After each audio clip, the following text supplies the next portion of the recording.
The tree trimming project is meant to enhance off-campus lighting by making sure that tree limbs and branches are away from our city streetlights. It is important that we take these safety measures for a variety of reasons. Our students' well-being, basic needs are of course incredibly important, safety being one of those top priorities.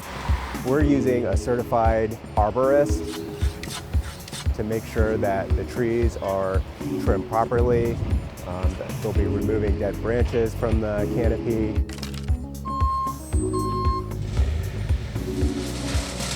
It's not only going to be something that our students look positively at, but also our property owners, our long-term residents. We have a lot of people in our community, certainly a lot of those being students, but I think everyone's excited for this enhancement.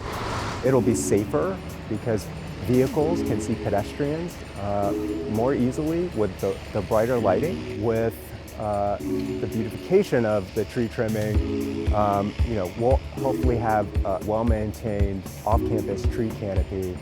An added bonus is the aesthetic that this is going to bring to our university district area and our university community area. I think it's going to look nice, but also feel safer and be safer for our community.